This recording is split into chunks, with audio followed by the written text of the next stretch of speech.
আজকাল এই hanging paper ডলগুলো খুব ভাইরাল হচ্ছে। তো আমিও চিন্তা করলাম এটা আমি বানাবো। তো তার জন্য আমি এখানে একটি পান্ডা ড্র করে নিয়েছি, আর পান্ডাগুলোকে মানে পান্ডার সব পার্টসগুলোকে আমি কেটে নিয়েছি। আর এবার আমি এখানে 3টা পেপার রোল করে নিয়েছি, এটা আমাদের পরে কাজে লাগবে। আর অবভিয়াসলি এবার আমি রং করব, কারণ রং ছাড়া তো কাজই হয় না। তো এবার আমি এই পান্ডার মানে মাথার পিছনে আমি এটা লাগাবো। তো তার জন্য আমি একটা বক্স নিয়ে নিয়েছি, বক্সের উপর এটা রেখে দেবো যেন আমার টেবিল নষ্ট না হয়।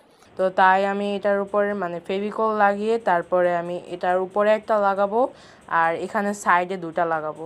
তো এরকম করে 3টা লাগিয়ে দিয়েছি। আর এবার আমি এটাকে এরকম করে ভালো করে হাত পাগুলো মানে ফোটা করে বা কি বলে এটাকে কাট করে তারপরে আমি এটাকে এরকম করে আলটো হাতে লাগিয়ে দেবো। বেশি জোরে লাগালে ওটা ছিঁড়ে যেতে পারে। তো এবার আমি বডিটাও লাগিয়ে দেব, আর বডিটাকে আমি এরকম করে মানে দিয়েছি। এবার আমি গ্লু গানের সাহায্যে কাঠিগুলোর উপরে এই কার্ডবোর্ড লাগিয়ে দেব চৌক আকৃতির করে। আর এই কার্ডবোর্ডটা লাগানোর কারণে এই পার্টসগুলো খুলে পড়বে না, আর এগুলো মানে ছিঁড়েও যাবে না, ছিঁড়ে যাওয়ার সম্ভাবনা কমে যাবে। তো এরকম করে লাগিয়ে তো তৈরি হয়ে গেল আমাদের পেপার হ্যাঙ্গিং ডল। এটা সুন্দর করে নাচতেও পারে, তোমরা যা যেরকম ইচ্ছা নাচাতে পারো। দেখো গাইস কিরকম নাচছে।